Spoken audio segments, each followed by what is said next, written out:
The first time my neighbor mentioned my father's name, I felt something inside me go very still. Not startled, not frightened, just still. It was a Tuesday evening in early October. The kind of evening when the air begins to cool, but the pavement still remembers the heat of the day. I was standing by my mailbox, sorting through grocery coupons and a bill I had been pretending not to worry about. That's when I heard his voice behind me. Arthur used to hate these kinds of envelopes too. I turned slowly. My neighbor, Mr. Caldwell, stood a few feet away near the hedges that separated our yards. He had moved into the small gray house next door about 3 months earlier. Quiet man, mid-60s maybe, thin shoulders. Always wearing the same brown jacket no matter the weather. And those careful eyes that seemed to notice more than most people did. I had spoken to him a handful of times. Small neighborly things. Weather, garbage day, the broken streetlight at the corner, but never anything personal. Certainly nothing about my father. I tried to keep my voice light. Arthur? He nodded almost absently. Arthur Bennett, your father. The envelope slipped from my fingers and fell against the mailbox. For a moment I wondered if maybe he had mistaken me for someone else. Bennett wasn't exactly an unusual name. Still, the way he said it, it didn't sound like guessing. It sounded like remembering. I cleared my throat. You must have me confused. Mr. Caldwell tilted his head slightly, studying my face with quiet patience. No, he said softly. I don't think so. Then he gave a polite nod, like the conversation had already reached its natural end. Have a good evening, Ms. Bennett. And he walked back toward his porch. I stood there for a long time after that, watching the empty yard between our houses. Feeling something old and buried begin to shift inside my chest. Before Mr. Caldwell moved in, my life had been peaceful, not exciting, not remarkable, but peaceful. I lived alone in the small blue house my husband and I bought 32 years ago, back when the neighborhood was full of young families and bicycles scattered across front lawns. Back when our son Finnegan used to run through the sprinkler in the yard. Back when laughter echoed through these walls. Finnegan lives in Oregon now with his wife, Melissa, and their little girl. My granddaughter, Lily, they call every Sunday. Melissa usually puts the phone on speaker so Lily can tell me about school and the cat she insists is secretly plotting something. I always laugh at that. Then when the call ends, the house becomes quiet again. Not lonely exactly, just quiet. I fill my days with small routines, morning coffee by the kitchen window, a short walk around the block, volunteering twice a week at the library downtown. Evenings are usually simple. Soup, a little television, sometimes an old photo album if I'm feeling nostalgic. It's a gentle kind of life, predictable, and after everything that happened years ago, predictable feels safe, which is why Mr. Caldwell unsettled me, not because he was rude. Not because he was loud, but because he noticed things, small things, things a stranger shouldn't know. The second time it happened was about a week after the mailbox incident. I was trimming the roses near the fence when he spoke again. You still keep the yellow ones, he said. I looked up. He was standing on his side of the yard, watering a small row of plants. What do you mean? I asked. He nodded toward the roses. Your father planted those, didn't he? Said yellow roses made a house feel warm. My chest tightened. My father had planted those roses 38 years ago, but that wasn't information you could find anywhere. Not online, not in city records, not even in the old property documents. It was just family memory. I wiped my hands on my gardening gloves. You seem to know quite a bit about my father, I said carefully. Mr. Caldwell didn't answer right away. He finished watering the plants, turned the hose off, then he looked at me again with that same calm expression. I knew him, he said, 2 simple words. I waited for him to say more, but he didn't. Instead, he gave another small nod and went inside his house, leaving me standing there with a pair of pruning shears and a feeling I couldn't quite name. It wasn't fear, not yet, but it wasn't comfort either. It was something closer to unease, because my father had been gone for 22 years, and in all that time, I had never once met someone who claimed to have known him. At least not like that, not someone who spoke about him as if the memories were still fresh. Over the next few weeks, the comments continued, always casual, always brief, like fragments of a story he wasn't quite ready to tell. One afternoon, while I carried groceries inside, he passed by and said, "Your mother used to hum while she cooked. Same tune every time." I froze halfway up the porch steps. Another evening, while I raked leaves, he remarked, "Your father never liked the sound of wind chimes." Which was true, perfectly true, and deeply strange, because the only people who knew that were me and my parents, both gone now. Each comment left me more unsettled than the last. I began to notice how often Mr. Caldwell watched the street from his porch, not in a suspicious way, just observant, like a man waiting for something or someone. Sometimes when I passed his house, I could feel his eyes following me in a quiet, thoughtful way, not threatening, just knowing. One night I mentioned him during my weekly call with Finnegan. "Oh, that reminds me," I said, "we have a new neighbor." Finnegan chuckled. "Hopefully not another one who complains about your wind chimes."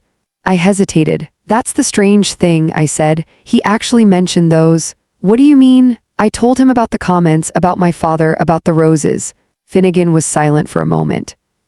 Then he said gently, "Mom, maybe he just knew Grandpa somehow." That's what he said. Well, there you go, but it didn't feel that simple. Because every time Mr. Caldwell spoke about my father, there was something behind his eyes, not nostalgia, not sadness, something heavier. Something unfinished. And the truth is, my father's life had ended with something unfinished too, a question none of us had ever answered. 3 weeks later, I finally decided to ask him directly. The evening was cool and quiet. The kind of night when the whole street seemed to breathe slower. Mr. Caldwell sat on his porch as usual, a small lamp glowing beside his chair. I walked across the yard before I could change my mind. "Mr. Caldwell," I said. He looked up immediately. "Evening, Ms. Bennett." I took a slow breath. "You keep mentioning my father." He studied my face. "Yes, how did you know him?" For the first time since I met him, he didn't answer right away. Instead, he leaned back slightly in his chair. The porch light cast long shadows across his face, and when he finally spoke, his voice was quieter than usual. "We'll talk about that soon." My stomach tightened. "Soon?" He nodded slowly. "There's something you deserve to know." A long pause stretched between us. Then he added one more sentence, and that sentence would stay with me for days. "I just needed to be sure you were ready to hear it."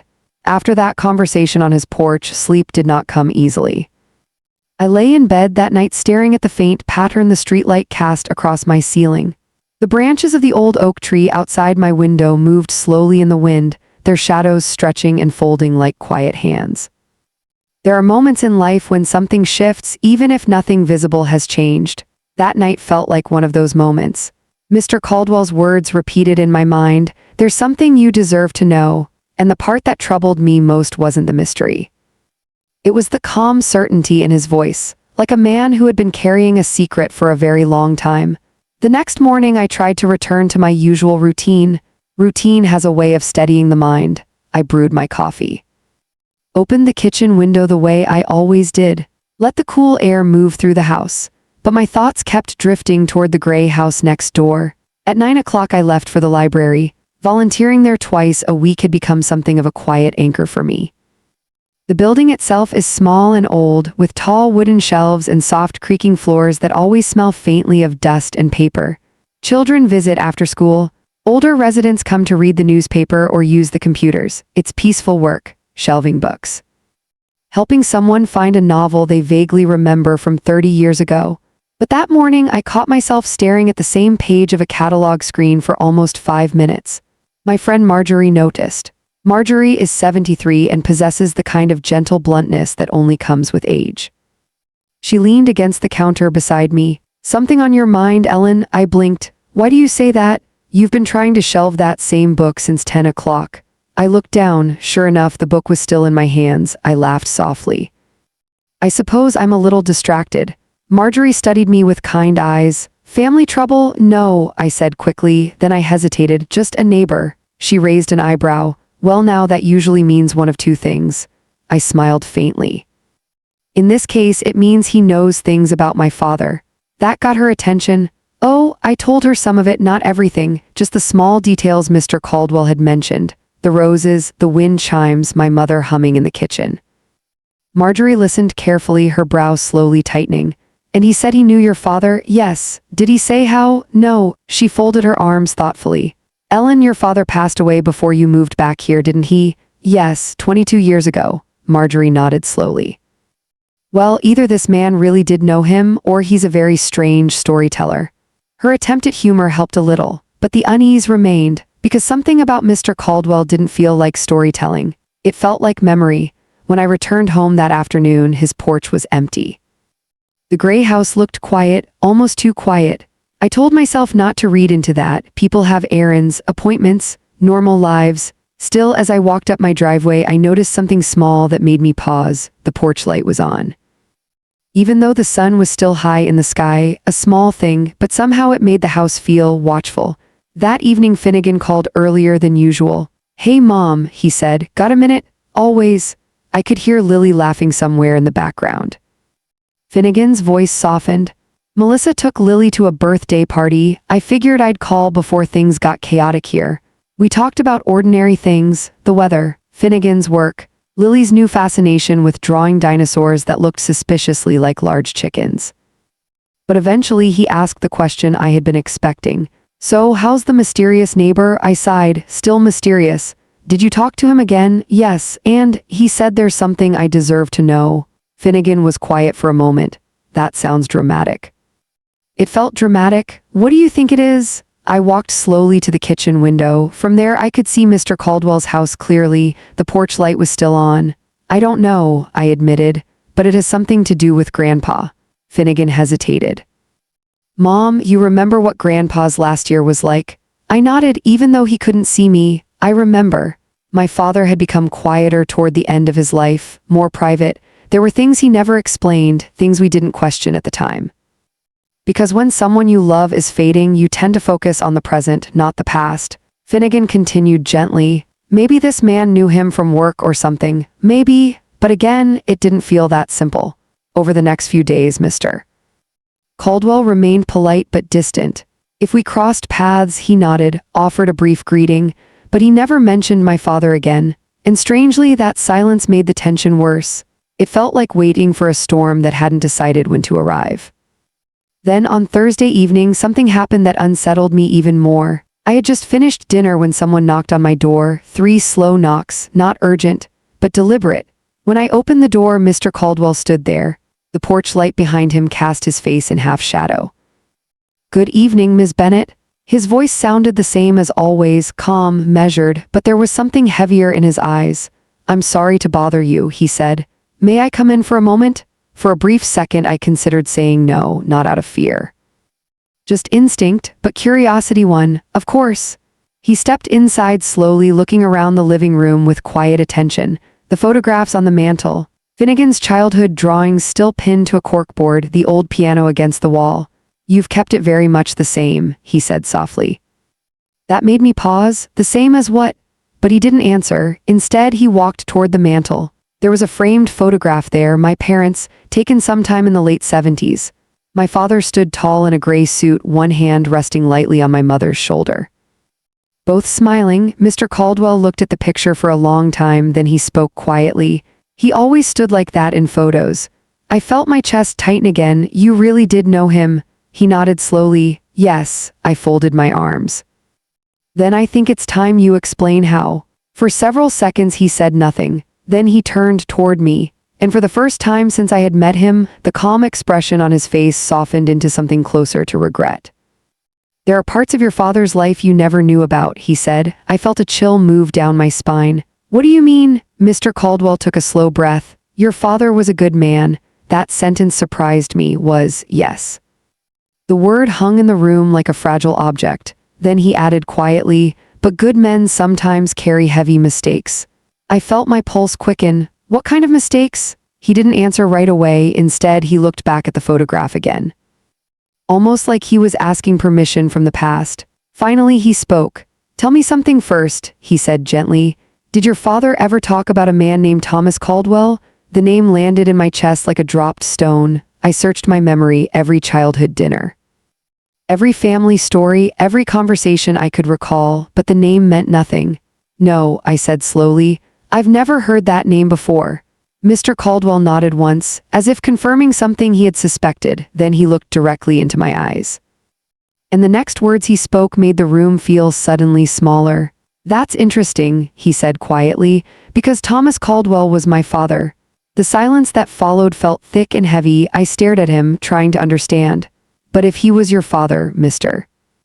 Caldwell finished the sentence for me, then that means your father and mine knew each other very well." My throat felt dry. How? He hesitated again, longer this time. Then he said something that made my heart begin to pound.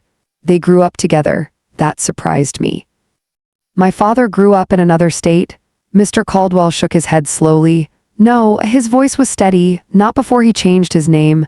The air in the room seemed to disappear. Changed his name, yes. I felt the ground of everything I thought I knew about my family begin to shift. My father's name was always Arthur Bennett. Mr. Caldwell looked at me with quiet sadness. No, he said gently, it was. The ticking of the clock on my wall suddenly sounded louder than ever. And in that moment, I realized something terrifying. The man standing in my living room didn't just know my father, he knew a version of my father I had never met. For several seconds, I simply stared at him. When someone quietly tells you that a truth you have believed your entire life might not actually be true, the mind doesn't react immediately. It hesitates. It searches for some logical place to stand. My father never changed his name, I said finally. My voice sounded calmer than I felt.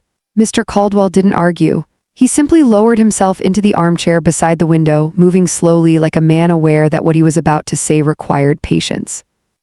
I understand why you'd think that, he said. The lamp on the side table cast a warm circle of light between us. Outside, a car passed down the street, its headlights briefly sliding across the walls. My father, he continued, was named Thomas Caldwell. He and your father grew up in a small town in Missouri.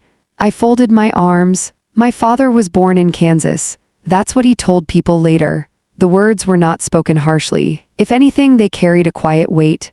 But before Kansas, Mr. Caldwell said softly, there was a place called Hawthorne Ridge. The name stirred something faint in my memory, not a clear memory, just the vague echo of a conversation from long ago. I tried to place it, but it slipped away before I could catch it. You're saying my father lied about where he came from, I said carefully. Mr. Caldwell sighed. I'm saying your father started over. That phrasing unsettled me more than the accusation itself. Started over. People start over when something has gone wrong, very wrong. You'd better explain, I said. He nodded slowly. I will, but some of it may be difficult to hear. I sank into the chair across from him. Just tell me. For a moment he studied the photograph of my parents again, then he began. In the late 1960s, he said, Hawthorne Ridge was a quiet town, the kind where everyone knew everyone else. My father owned a small auto repair shop, nothing fancy, just a two-bay garage near the highway. His voice carried the slow rhythm of someone recalling a long road of memory. Your father worked there. That caught me off guard. My father wasn't a mechanic. Not later in life, no. Mr. Caldwell folded his hands together. But when he was young, he could fix almost anything with an engine. That image felt strangely unfamiliar. The father I remembered wore pressed shirts and managed a hardware store. He balanced ledgers at the kitchen table. He smelled faintly of sawdust and aftershave. Grease-stained hands did not fit the picture in my mind.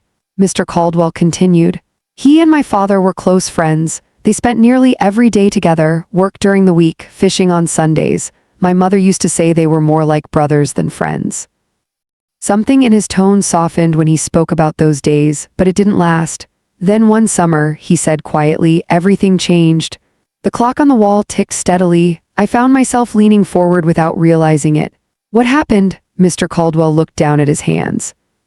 My father loaned Arthur money. How much? Enough to start over somewhere else. That phrase again, start over, but Arthur never used it that way. A cold feeling crept into my stomach. What did he do? Mr. Caldwell took a slow breath. He disappeared. The room fell silent. Disappeared? I repeated. Yes, just left, overnight. I tried to imagine my father doing that, packing a bag, leaving town, leaving friends, but it felt impossible. People leave towns all the time, I said, not like this. Mr. Caldwell shook his head gently. He didn't just leave, he took the money with him, closed the bank account he shared with my father for the business, and vanished. My throat tightened. You're saying he stole from your family? Mr. Caldwell met my eyes. Yes. The word hung between us, heavy, unmovable. I stood up suddenly and walked to the window. Outside, the street looked peaceful. Porch lights glowing, leaves shifting in the wind, normal life continuing without any knowledge of the conversation happening inside this house. That doesn't make sense, I said quietly. My father built an honest life here. I know, you're accusing him of something serious. I'm aware. I turned back toward him. Then why are you telling me this now? Mr. Caldwell didn't answer immediately. Instead, he reached into the inside pocket of his jacket and pulled out a small envelope. The paper looked old, the edges slightly worn. He held it carefully like something fragile. This arrived at my father's house 32 years ago, he said. I frowned. From who? Your father. My heart skipped. My father never mentioned writing to anyone named Caldwell. He didn't write to my father, Mr. Caldwell said quietly. He wrote to me. That surprised me even more. You, yes. He held the envelope out slightly but didn't release it yet. I was 23 at the time. And what did the letter say? Mr. Caldwell's expression darkened with memory. It was an apology. The word echoed through the room. He explained that he had done something he regretted deeply. That he had taken money that didn't belong to him, that he had run because he was ashamed. My chest tightened painfully. But he never paid it back, Mr. Caldwell added softly. The quiet disappointment in his voice carried more weight than anger ever could. I swallowed. So you came here to confront him? No, then why move next door to me? For the first time that evening, Mr. Caldwell looked uncertain. He studied the envelope in his hands. Then he said something unexpected, because the letter didn't just contain an apology. The room seemed to grow smaller again. What else did it contain? He finally handed the envelope to me. The paper felt thin, delicate, like it had traveled through many years. Read the last page, he said. My hands trembled slightly as I opened it. Inside was a folded letter. The handwriting looked painfully familiar. My father's careful script. The same writing I had seen on birthday cards and grocery lists my entire life. I unfolded the final page. My eyes moved slowly across the lines. At first the words didn't fully register. Then one sentence stopped me completely. If anything ever happens to me before I can make things right, please look after my daughter, Ellen. The room blurred for a moment. I looked up at Mr. Caldwell. He wrote this? Yes. My voice felt distant. But he died 22 years ago. Mr. Caldwell nodded. I know. Then why come now? He hesitated again, and in that hesitation I sensed something deeper than an old debt. Finally he spoke. Because your father wasn't just apologizing for the money. My stomach twisted. What do you mean? Mr. Caldwell's voice lowered. He said there was another reason he ran. The air seemed to freeze around us. What reason? He held my gaze steadily. The night before he disappeared, someone in Hawthorne Ridge died. A chill ran through my entire body. Died? Yes. My voice came out barely above a whisper. How? Mr. Caldwell's answer was quiet, but it shattered the fragile calm of the room. There was a fire, he said. And suddenly, the story of my father's past no longer sounded like a simple mistake. It sounded like something much darker. There is a particular kind of silence that comes when the past begins to change shape, not the comfortable silence of a quiet house. Not the peaceful silence of a Sunday morning, but the kind that presses in on your ears like the room itself is waiting for something difficult to be spoken aloud. A fire? I repeated. Mr. Caldwell nodded slowly. Yes. I sat down again, though I didn't remember deciding to. My father, a fire, someone dying, the pieces didn't fit together with the man I had known. My father was not the kind of man who— I know, Mr. Caldwell said gently. You keep saying that, I replied. Because it's true. He leaned forward slightly, resting his elbows on his knees. Ellen, I'm not here to accuse your father of murder. The word alone made my stomach twist. Then why bring it up? Because it's part of the story he tried to explain in that letter. I looked down again at the worn pages in my hands. The handwriting felt painfully alive, like my father's voice might still be hiding between the lines. What happened in that fire? I asked. Mr.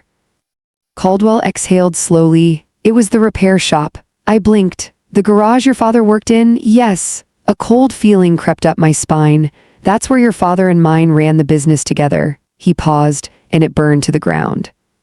I tried to picture it, a small-town garage, tools, engines, oil-stained floors, all of it swallowed by flames. When? I asked. The night before your father disappeared. I closed my eyes briefly. The timing alone felt ominous. And someone died in the fire? Mr. Caldwell nodded once. My father. The words landed heavily between us. For a moment I forgot to breathe. I'm sorry, I said quietly. He gave a small nod of acknowledgement. Thank you, but you don't think my father killed him? No, then what are you saying, Mr. Caldwell stood and walked slowly toward the window. Outside, the wind moved through the trees in a restless whisper. My father had stayed late at the shop that night, he said. Working? Yes. Was that unusual? Not entirely. He often worked after closing. Mr. Caldwell looked down at the street for a moment before continuing. According to the police report, the fire started sometime after midnight. And my father, he was gone by morning. I felt my pulse quicken again. That doesn't prove anything. No, Mr. Caldwell agreed. It doesn't. Then why did people think he was involved? He turned back toward me because he was the last person known to have been there. The room felt suddenly colder. But accidents happen, I said. They do. Maybe the fire was electrical. Maybe. I could hear the fragile hope in my own voice. Mr. Caldwell noticed it too. I spent years believing your father was responsible, he said quietly. The honesty in that admission surprised me. You thought he burned the place down. Yes. And killed your father. Yes. His voice did not tremble, but there was a heaviness behind it, until the letter arrived. I looked down again at the pages. What did it say about the fire? Mr. Caldwell returned to his chair. He wrote that the fire was an accident. Relief flickered inside me. He said he had been working on a fuel line in one of the cars. Something went wrong. Gasoline spilled. He thought he had cleaned it properly, but later that night a spark must have ignited the fumes. My mind raced. And your father? He must have returned to the garage after Arthur left, maybe to finish some paperwork, maybe to grab tools, and the fumes were still there. Mr. Caldwell nodded slowly. The explosion would have happened quickly. I felt a wave of sadness wash over me. Two young men working side by side, one mistake, one terrible accident. But if it was an accident, I asked softly, why did my father run? Mr. Caldwell's expression darkened again. That's the question that haunted my family for years. He leaned back in the chair. When the fire destroyed the garage, it also destroyed the business records, the insurance documents, everything. I frowned. So the town thought he ran to avoid blame. Yes, but in the letter he said something else. My hands tightened around the paper. What, Mr. Caldwell spoke slowly. He said the money he took wasn't meant to save himself. The tension in the room thickened. Then what was it for? He met my eyes. For you. I stared at him. That doesn't make sense. He wrote that he needed the money to start a new life somewhere safe. Safe from what? Mr. Caldwell hesitated. Then he said the one thing I had not expected. From the men who started the fire. The words struck like a sudden crack of thunder. The men who, yes, you just said the fire was an accident. That's what my father believed. My heart began to pound again, but Arthur wrote that he discovered something different later that night. The air felt heavy in my lungs. What did he discover? Mr. Caldwell's voice dropped almost to a whisper, that the fire wasn't an accident at all. The room seemed to tilt slightly. What do you mean? He believed someone had deliberately tampered with the car he was repairing. My mind struggled to keep up. Why would anyone do that? Mr. Caldwell gave a slow, troubled breath. Because the garage had recently started servicing trucks for a shipping company that wasn't entirely legitimate. Illegal business? Yes. And my father found out, according to the letter, yes. I felt a cold realization forming. You're saying he stumbled into something dangerous. Mr. Caldwell nodded. He believed those men intended to destroy the garage to eliminate evidence. And your father was inside. Yes. The weight of that truth pressed down on both of us. So my father ran, I whispered, because he thought they would come after him next. Mr. Caldwell said nothing, but the silence confirmed it. For several moments we both sat there listening to the ticking clock. Finally I spoke. Did anyone ever investigate this? The police looked into it briefly, he said, but without evidence it remained an unsolved fire. And those men, they disappeared from town shortly afterward. The story felt unfinished, broken in places. But why did my father never tell me any of this? I asked. Mr. Caldwell's eyes softened. Because he was trying to protect you. I looked again at the letter, the line he had written about looking after me. Suddenly it felt less like guilt and more like fear, but one question still remained. If he wanted to protect me, I said slowly, why send you that letter? Mr. Caldwell's answer came quietly, because he believed he might not live long enough to explain it himself. A strange chill moved through me. My father died of a heart attack. Mr. Caldwell nodded. Yes, but the letter arrived years before that. Exactly, I frowned. I don't understand. Mr. Caldwell looked at me with a gravity that made my stomach tighten again. That's because there was something else in the letter, he said. My voice felt thin. What? He reached into his jacket again, and this time he removed a second folded page, smaller, more worn than the first. This part, he said quietly, is why I moved next door. My pulse quickened. What does it say? He handed it to me. I unfolded the fragile paper, and when I read the final sentence, a deep, unsettling realization settled into my chest. If the people responsible ever find my daughter, they may try to silence her too. I slowly looked up. But that was decades ago. Mr. Caldwell's expression did not change. No, he said quietly, it was. And for the first time since this conversation began, I felt something close to real fear. Fear is a strange thing. It does not always arrive with panic or loud alarms. Sometimes it arrives quietly like a cold draft slipping under a door. That night, sitting in my living room with my father's letter trembling in my hands, I felt that cold draft for the first time. But that was decades ago, I said again, my voice thinner now. Mr. Caldwell watched me carefully. Yes, he replied. Then why would anyone still care? He did not answer immediately. Instead, he leaned forward and rested his hands together as though weighing his next words. Because the men your father crossed paths with never fully disappeared. My stomach tightened. What does that mean? It means their business continued. And you think they're still around? I know they are. The certainty in his voice made the room feel smaller. How could you possibly know that? He reached for the envelope again and removed another folded sheet. This one wasn't old. The paper was crisp, modern. I received this 3 weeks ago, he said. I stared at it. A letter? Yes. From who? That's the problem, he said quietly. There was no name. He handed it to me. The message inside was typed. Short, cold, we know where she lives now. I felt my breath catch.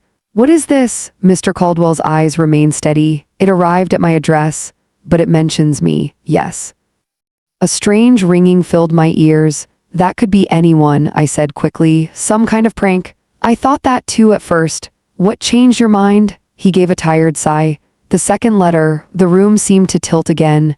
There was another, yes.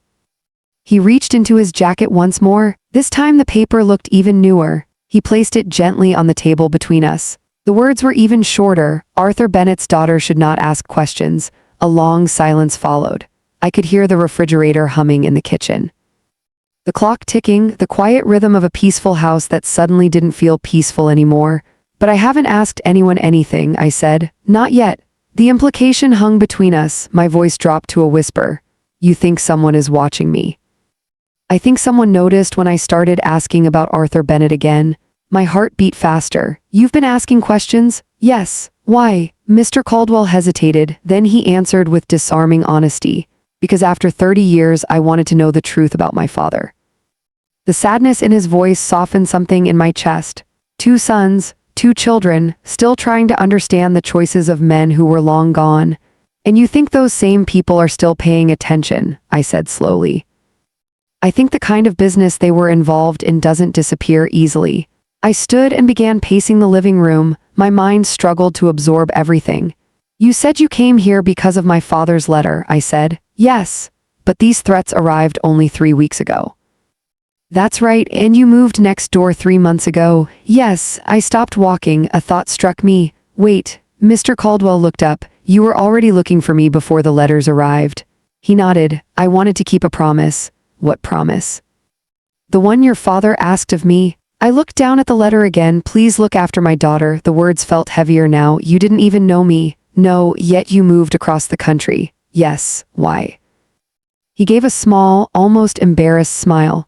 Because my father used to say a person's character is revealed by how they handle unfinished business. The sentence lingered quietly between us. And he believed your father deserved to be understood, Mr. Caldwell added. I sank back into my chair. For the first time that evening, I noticed how tired I felt. This is a lot, I said softly. I know, but if someone really is watching me, why haven't they done anything? Mr. Caldwell looked toward the window. Maybe they're waiting. For what? For you to learn the truth. The idea made my skin prickle. But why would that matter? Because if your father was right, there may still be evidence somewhere. I frowned. Evidence of what? That the fire wasn't an accident. My mind raced again. But that happened over 50 years ago. Yes, and the garage burned down. Yes, then what evidence could possibly remain? Mr. Caldwell's expression darkened. That's exactly what I've been trying to figure out. The wind outside rattled a loose branch against the fence. The sound made me glance toward the window. For the first time in years, my quiet street felt unfamiliar. "Have you told the police about those letters?" I asked. "I did. And they said without a clear threat or identifiable sender, there wasn't much they could do." That answer didn't surprise me, still it didn't make me feel any better. "Do you think I'm in danger?" I asked quietly. Mr. Caldwell held my gaze. "I think someone wants you to stay quiet." "That's not the same thing." "No," he said gently, "it is." We sat in silence again, then another question surfaced. "If the letter from my father arrived 32 years ago, why didn't you come looking for me sooner?" Mr. Caldwell looked down at the floor. "For a long time I believed your father's explanation about the fire. And then 5 years ago I found something." My chest tightened. "What?" He spoke slowly. "My father kept an old lockbox in our attic. Inside it were business papers from the garage. And among them was a receipt." "For what, Mr.?" Caldwell's voice lowered. "A shipment." "What kind of shipment?" "Automotive parts." "That doesn't sound suspicious." "It was delivered 2 days before the fire," he said. "And the company that sent it," he paused, "doesn't exist." The implication sent another chill down my spine. "You think those parts were connected to the illegal business you mentioned?" "Yes, and the fire destroyed the evidence." "Exactly." I rubbed my temples, everything felt tangled, past and present, truth and rumor. "But why involve me?" I asked. "I had nothing to do with any of this." Mr. Caldwell's expression softened again. "You're Arthur Bennett's daughter. That's not a crime." "No, but it means you may be the only living person connected to the one man who knew what really happened that night." The thought settled heavily in my mind. For decades my father's past had been quiet, buried. Now suddenly it felt like a door had opened, and someone on the other side didn't want it opened at all. I stood again and walked to the front window. Across the street the houses looked peaceful. Soft porch lights, closed curtains, ordinary lives, yet for the first time in 32 years my own home no longer felt completely safe. Behind me Mr. Caldwell spoke quietly. "Ellen," I turned. "Yes, there's something else I should tell you." A knot tightened in my stomach. "What now?" He hesitated. Then he said the words that made the fear return. "When I checked my mailbox this morning there was another message." I felt my throat go dry. "What did it say, Mr.?" Caldwell looked directly into my eyes. "It said," he paused, then finished the sentence softly, "Stop digging or the daughter disappears next." The silence that followed was so deep I could hear my own heartbeat, and in that moment I realized something unsettling. Whoever had sent those letters, they weren't just watching, they were getting closer. When you reach a certain age, you begin to believe that the most frightening chapters of life are already behind you. You assume the storms have passed, the difficult years are finished. You have survived the things that were meant to test you. That night, sitting in my living room with Mr. Caldwell, I realized how naive that belief can be. Stop digging, or the daughter disappears next. The words echoed in my mind long after he finished speaking. My first instinct was disbelief, not because threats don't exist, but because my life had always been so ordinary: quiet neighborhood, library volunteering, Sunday phone calls with my son and granddaughter. Nothing about that life felt connected to the kind of people who send anonymous warnings. "I think you should leave," I said quietly. Mr. Caldwell looked up. "Leave? Yes. If someone is threatening you because you're asking questions, then you shouldn't stay here." He shook his head gently. "That wouldn't solve anything. It might keep you safe." I didn't move here to run again. The word again hung between us. My father had run, now Mr. Caldwell was refusing to do the same. "You're not responsible for any of this," I said. "No," he agreed, "but I am responsible for finishing what your father started." The determination in his voice surprised me. "You didn't even know him well." "That's not entirely true." I frowned. "What do you mean?" Mr. Caldwell leaned back slightly in the chair. "When the letter arrived 32 years ago, I wrote back, 'You did, yes.'" "What did you say?" I told him I forgave him. That answer startled me, just like that. "It wasn't easy," he admitted, "but anger is heavy to carry for decades." I nodded slowly. "That's true." He wrote back one more time after that, Mr. Caldwell continued. "What did he say?" "He thanked me." The room fell quiet again, then Mr. Caldwell added something that made my chest tighten. "He also told me something else." "What?" He said if the truth ever resurfaced, the only person who might understand it properly would be you. I felt my breath catch. Why me? Mr. Caldwell studied me thoughtfully. I've wondered that for many years. I walked slowly back to my chair. My father never talked about any of this, I said. He wouldn't have. He didn't even hint at it. That was probably intentional. I exhaled slowly. I feel like I'm learning about a stranger. Mr. Caldwell nodded gently. That's often how family history works.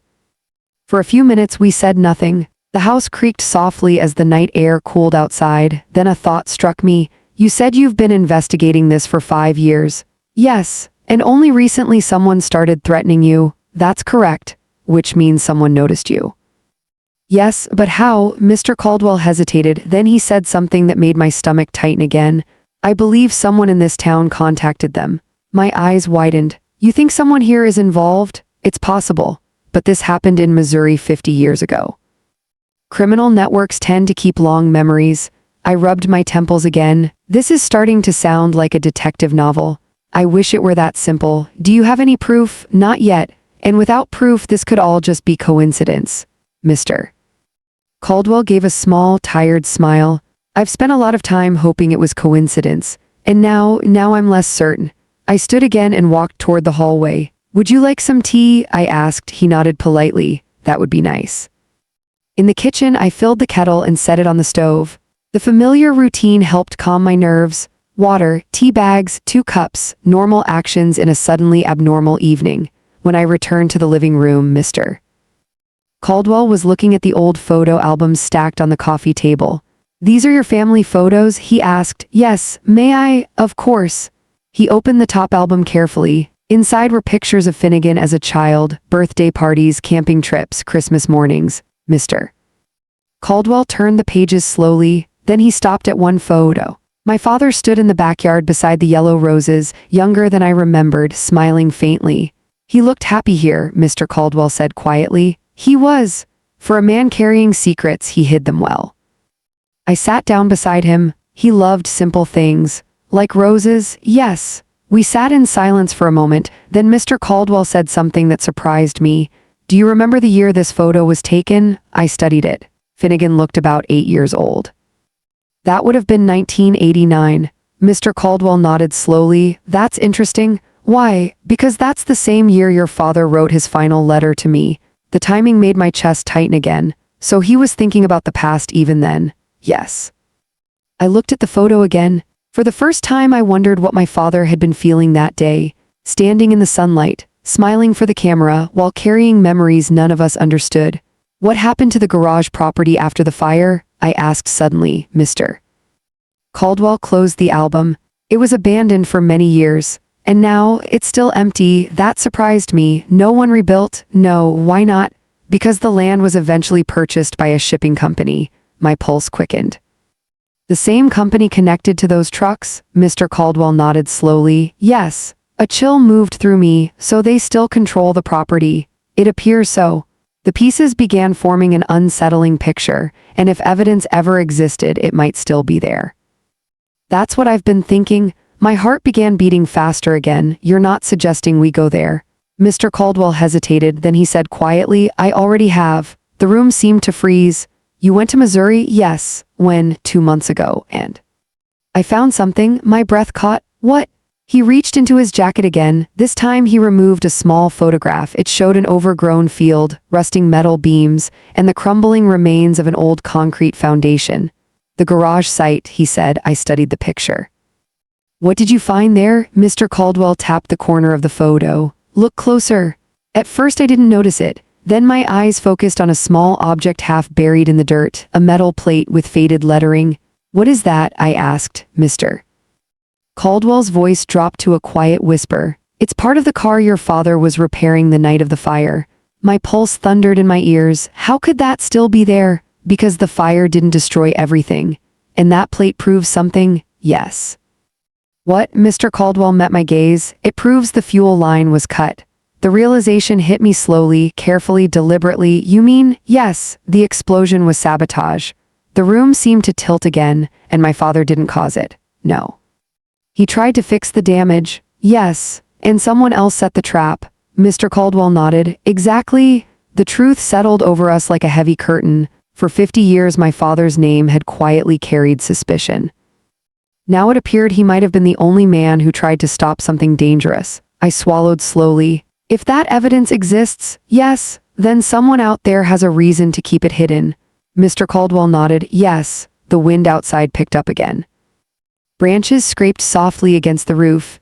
Then a sound broke the quiet, a car door slamming somewhere outside. Both of us turned toward the window. Headlights flashed briefly across the living room wall. The car idled for a moment, then drove away, but neither of us spoke. Because for the first time that night, it didn't feel like coincidence. It felt like someone checking to see if we were home. After the car drove away, neither of us moved for a few seconds. It's strange how the mind works when uncertainty creeps into ordinary life. A sound that once meant nothing suddenly carries weight. A passing vehicle becomes a possibility. Mr. Caldwell rose slowly from his chair and walked toward the window. He did not pull the curtain aside fully, just enough to look out. "The street's empty now," he said. His voice was calm, but there was a carefulness in it that hadn't been there earlier in the evening. I wrapped my arms around myself. Maybe it was just someone turning around. Maybe, but neither of us sounded convinced. For most of my life, this neighborhood had been exactly what it looked like, a quiet row of houses where the biggest concerns were barking dogs or late garbage pickup. Now suddenly, every shadow outside felt a little more deliberate. Mr. Caldwell returned to his chair. "We should probably be careful for a while," he said. "What does that mean?" "It means we don't talk about this with strangers and we pay attention to anything unusual." I gave a small, nervous laugh. "Tonight has already been unusual enough." He smiled faintly at that. "Yes, it has." The clock on the wall read almost 11. Normally at that hour I would already be in bed. Instead, I was sitting across from a man who had quietly turned my understanding of my father's life upside down, and somehow the story still didn't feel finished. "There's something I keep wondering," I said after a moment. Mr. Caldwell looked up. "What is it?" "If my father discovered the sabotage that night, why didn't he go to the police?" Mr. Caldwell folded his hands together thoughtfully. "He may have planned to. But instead he ran." "Yes, that doesn't sound like the man I knew." He nodded. "I've thought about that for years, and I believe he panicked." I frowned slightly. "Because someone died?" "Yes, and because he suddenly realized who might be responsible. The people connected to those trucks." "Exactly." The room fell quiet again. Then Mr. Caldwell added something that made my chest tighten. "Imagine discovering that the men behind it were powerful enough to control shipments, companies, possibly even people inside the town." The implication was unsettling. "He thought no one would believe him. Or worse," Mr. Caldwell said gently, "he thought the wrong people would hear about it." I understood what he meant. Small towns have their own ways of keeping secrets. If the wrong person had been involved in that business, my father might have feared the truth would simply disappear, just like the evidence had. "And when the explosion killed your father," I said softly, "the situation became even more complicated." Mr. Caldwell nodded. "My father's death would have made Arthur look guilty, so he ran before the story could trap him." "Yes." The idea carried a strange mix of sadness and understanding. For decades I had believed my father's life was simple. Now I could see the shadow he must have carried, a mistake, a tragedy, and a truth too dangerous to explain. "I wish he had told me," I said quietly. Mr. Caldwell's voice softened. "He may have wanted to, but he didn't, no." I looked again at the old photograph on the mantel, the man smiling beside the roses. For the first time I wondered what kind of relief he might have felt knowing his past had stayed buried. Until now. "Ellen," Mr. Caldwell said after a moment. "Yes.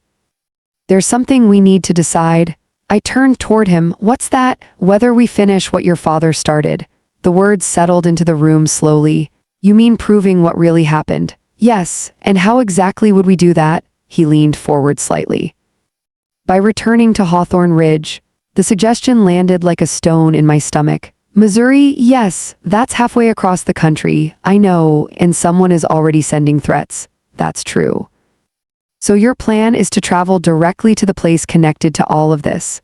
Mr. Caldwell didn't smile. "I believe the answers are there." I rubbed my hands together slowly. Part of me wanted to refuse immediately. My life here was quiet, safe, predictable. But another part of me, a quieter, deeper part, felt something else. A pull not toward danger, but toward understanding.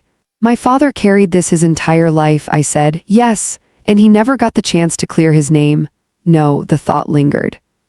Then I asked the question that had been sitting quietly in the back of my mind. If we find proof, what happens next? Mr. Caldwell answered calmly. Then the truth becomes public. And the people responsible, if they're still alive, they'll have to answer for it. I exhaled slowly. At 65 years old, I had never imagined becoming part of something like this. But life has a way of placing unexpected choices in front of us. I need time to think, I said. Of course. He stood and picked up his jacket. I should go.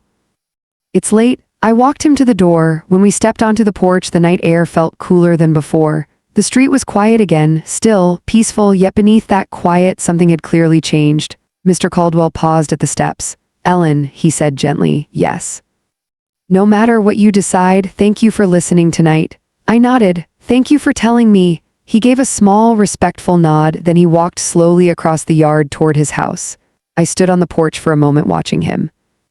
The light from his doorway spilled onto the grass as he stepped inside, then the door closed, and the street returned to its familiar silence.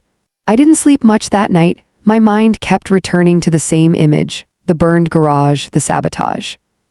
My father standing in the darkness realizing something terrible had been set in motion. And then the choice he made afterward, running, protecting his family, carrying the weight alone. By morning, one thing had become clear: whether I liked it or not, the past had already come knocking. Ignoring it would not make it disappear. At 8 o'clock, I walked outside. Mr. Caldwell was already on his porch, drinking coffee. He looked up as I approached. I was wondering when you'd come over, he said. You were expecting me, yes. I stopped at the bottom of his steps. The morning sun filtered through the trees behind him. I've made a decision, I said. He set his coffee down slowly. And I took a steady breath. We're going to Missouri. For the first time since I met him, Mr. Caldwell smiled, not triumphantly, just quietly, like a man who had waited a long time to hear those words. Then we should leave soon, he said. Why soon? His expression grew serious again. Because if someone is watching us, they'll realize what we're planning eventually. The thought sent a small shiver through me. When do you want to go? Tomorrow morning. Tomorrow? Yes. The suddenness of it made my heart race again, but strangely, it also felt right. All right, I said. All right, he repeated. As I walked back toward my house, I noticed something unusual at the edge of my driveway. A car I didn't recognize was parked down the street. Dark windows, engine running. It drove away the moment I looked at it. And in that quiet moment, I realized something unsettling. Whoever had sent those warnings might already know exactly what we planned to do. The next morning arrived earlier than I expected. When you know a journey is waiting, sleep becomes shallow. I woke before the sun had fully risen, the sky outside my bedroom window still washed in a soft gray light. For a few seconds I lay there listening to the quiet house, the refrigerator humming in the kitchen, a distant bird calling somewhere beyond the oak tree, ordinary sounds. Yet the life I had known only 2 days earlier already felt strangely distant. I got up slowly and began packing a small suitcase.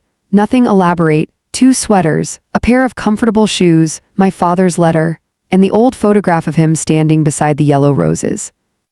Somehow it felt important to bring it. At exactly 8 o'clock there was a knock at the door, 3 steady taps.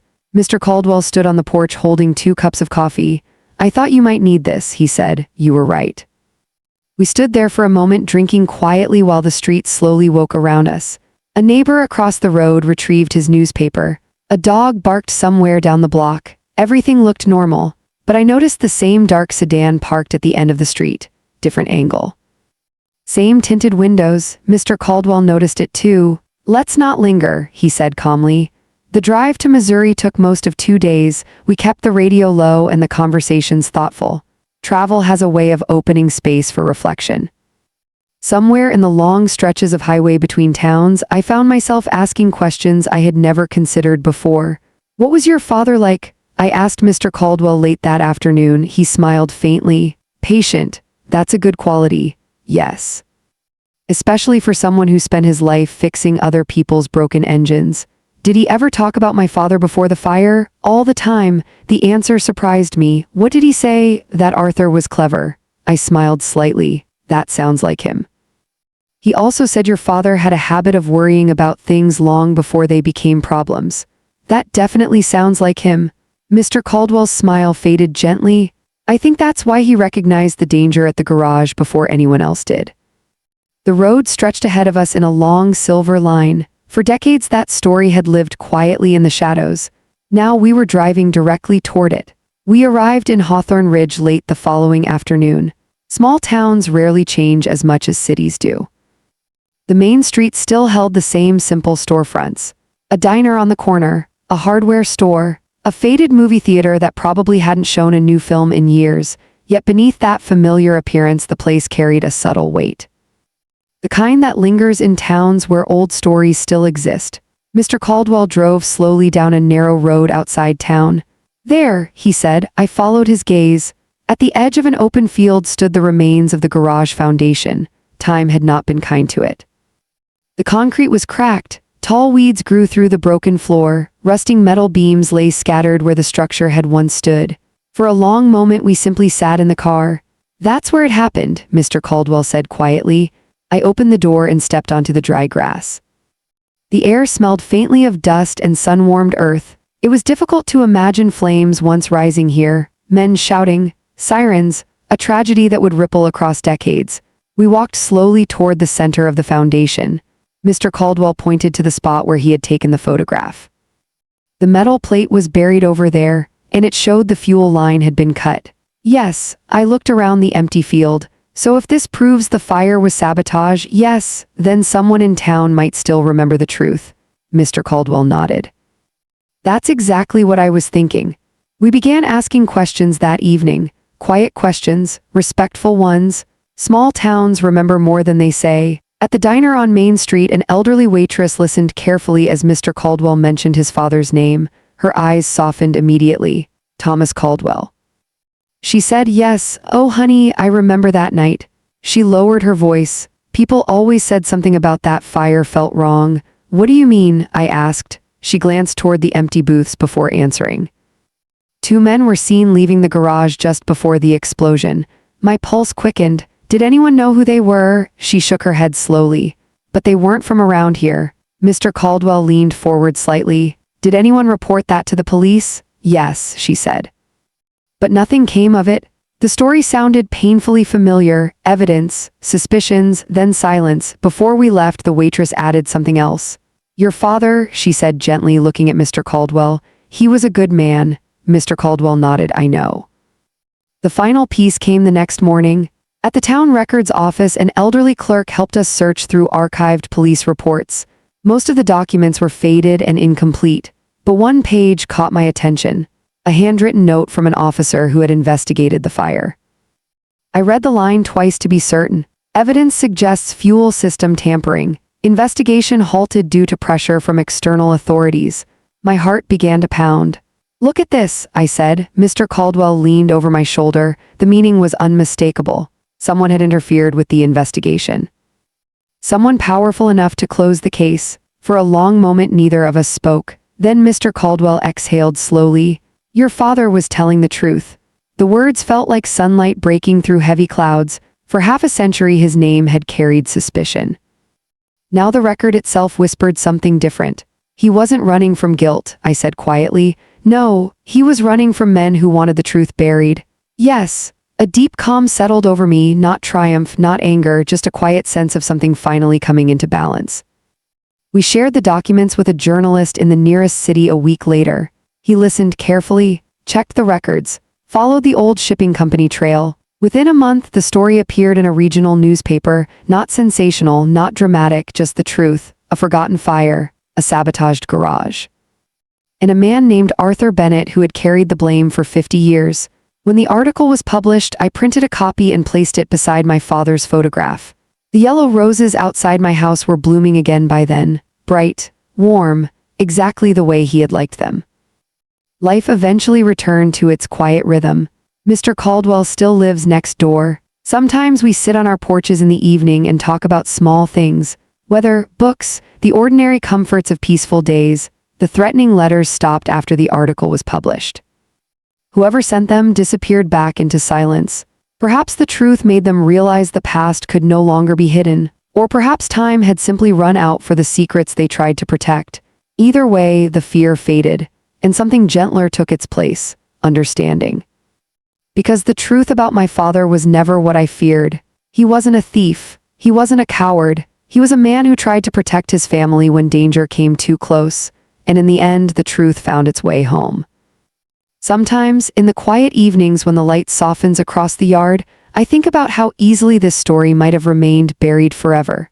If one quiet neighbor had never moved into the gray house next door, if one old letter had never been opened, if curiosity had never knocked on my door. Life has a strange way of bringing unfinished stories back when the time is right. And now I often wonder something.